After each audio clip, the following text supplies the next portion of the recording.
que vous êtes bien installé à Montigny. Stéphane Demizet. Bonjour. Comme vous voyez, qui est en situation de handicap, qui est très timide. Donc j'espère que vous allez... Voilà, c'est vraiment la collégiale. Voilà, sportif de haut niveau, un ami, une très très belle personne qui sait parler de handicap comme jamais. Et donc merci à toi, Steph, de... T'as encaissé le chèque apparemment. Je sais pas, il faut demander à la chef, c'est pas moi le chèque. Voilà, je m'appelle donc Stéphane, j'ai 57 ans. Je suis atteint de la maladie de Charcot-Marie. Michael, c'est un bon gars. C'est rare de voir des gens motivés comme ça sur le handicap. Donc quand il y en a, on le suit puis on aide. On n'a pas Michael, on a The Michael. On a 12 millions de personnes en situation de handicap. 12 millions. Visibles ou non visibles. C'est pour ça que je te disais. 12 millions. Sur ces 12 millions, 80% des 12 millions sont invisibles.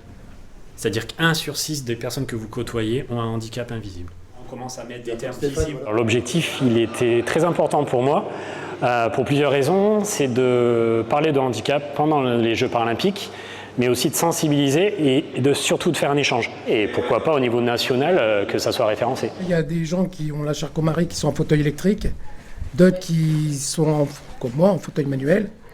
Il y en a qui sont valides, mais ils vous disent j'ai la Charcot-Marie. Je trouve que c'est très intéressant. Les pompiers ont posé des questions qu'on n'a pas l'habitude d'entendre, genre quand on fait des interventions, on est un peu perdu, aussi perdu que le mec qui est en situation de handicap. Ça a été un échange très intéressant. On sait que les pompiers ont besoin de formation, et puis à nous aussi d'expliquer un peu plus souvent, prendre notre temps, d'expliquer notre handicap, pour que les pompiers savent ce qu'ils doivent faire en fait. Le handicap fait peur, pourquoi ? Pour sa méconnaissance, pour l'inconnu, et surtout dans la société de tous les jours. Comme dit Stéphane, ils sont curieux, ils posent plein de questions, et on voit qu'il y a un manque de formation et de prise en charge, de connaissances, mais on sait, comme je leur disais, le milieu de sapeurs-pompiers, on a des millions de connaissances, on doit savoir tout et partout, mais juste cette sensibilisation du mot, je pense que ça peut nous permettre d'ouvrir nos écoutilles, et aussi que ça réponde à nos valeurs.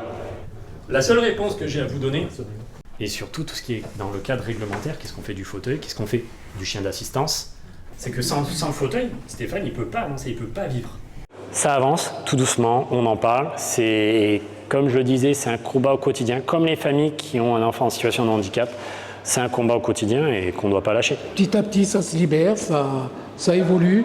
C'est lent, mais ça évolue et on y arrivera bien tôt ou tard.